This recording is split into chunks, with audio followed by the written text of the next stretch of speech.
So yes, we're talking about all things tapering, but first of all, before we get into like the bulk of it, I'm out on a taper run. Yes, it's a Saturday, 7 days before the race, and we're doing 60 to 90 minutes, super nice and easy, out in the forest, and yeah, enjoy the scenes, and we'll get chatting in a moment.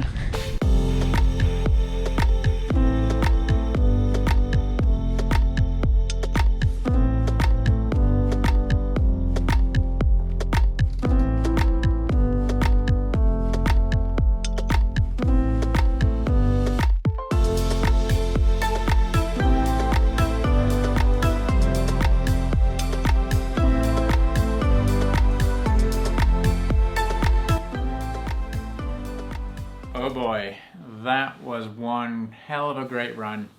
Always nice to do some easy running, isn't it? Let's sort this camera out just a little bit. So yeah, I'm back at work. Yeah, you can probably tell. It's a cool new meeting room, and I'm definitely gonna be doing some more filming videos, some shoe reviews and some other product reviews and stuff like that, talk about my training in this room. But we're talking about tapering today, and yeah, my tapering has been going really well. Since that video, there's been a few more taper runs, and we're only 4 days away from the race. I'm pretty excited, and yeah, I'm sure many of you watching this are also super excited to, you know, see the story unfold, and you've watched so far, and it's as much your journey as it is mine. So tapering is really important because, you know, we've been putting a lot of fuel in the tank. You've seen all these sessions, the 4x5k or the 22 up marathon pace. It's super important that when you're kind of like reaching out to an A goal, that you also let your body not just peak in the training, but you let it rest so that you can feel fresh. You let the muscles recover a little bit, and then you can go off and give that full effort. So my tapering strategy is one of the things I wanted to touch on in this video.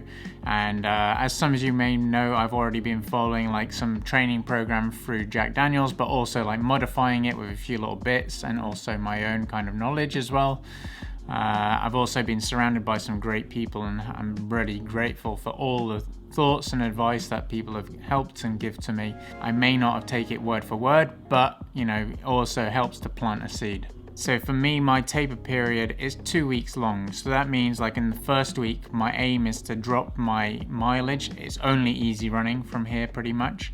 And first week is about 60 to 70% of my weekly kilometers that I was doing previously. So previously I was doing 90 to 120 kilometers. And actually for that first week of tapering, I did 64 kilometers, I believe. So yeah, I did drop it down quite a bit. Kept it nice and easy, did some strides, just kept the legs moving and turning over. One of my favorite sayings, but it's very true. So now it's race week. It's really about taking that volume down, taking the overall kilometers and time that you're doing, and just, you know, really letting the body rest, recover, and be completely fresh and ready. So on Monday, yesterday, I did 3 by 1.6 kilometers or 1 mile at threshold, which is 3:45 pace in and around there for me. Or I think it's like 6:08 or 9 or 19. I'm not so good with miles. Actually, you know, the funny thing was, you think in this mini taper session, I was thinking I'm gonna feel so fresh, I'm gonna feel so fit.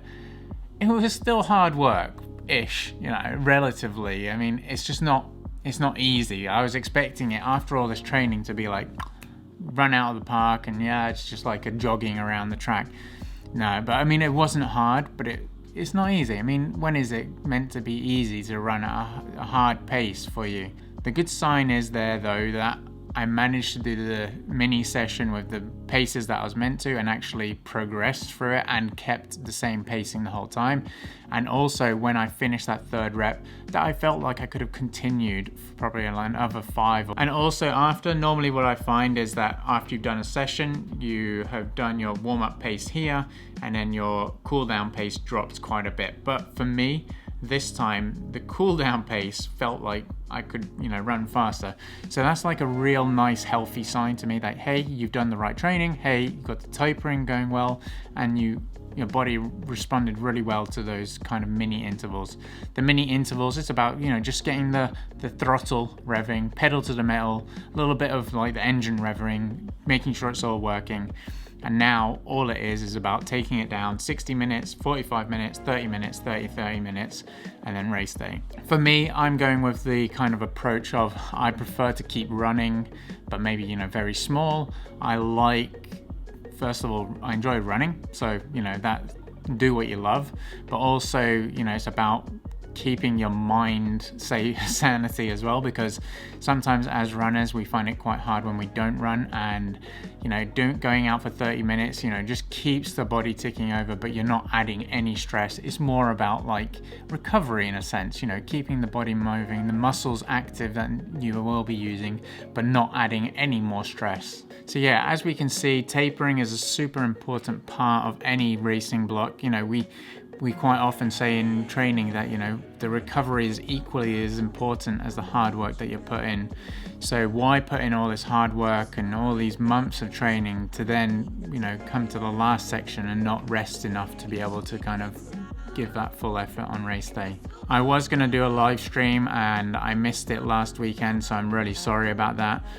Maybe we can try and do one towards the end of this week, but I'm just like a little bit worried that not so many people would turn up, or not for me, but you know, for anyone who would want to watch. Or it's nice for me to interact with you guys and girls as well, so I'd like it to be a little bit more interactive. So maybe we might try and do one towards the end of the week, let's see, and also we can do one after, you know, see how everything goes. And so yeah, I just wanted to do a little bit of what I'm doing on my taper and how I'm planning it and how I'm going about it.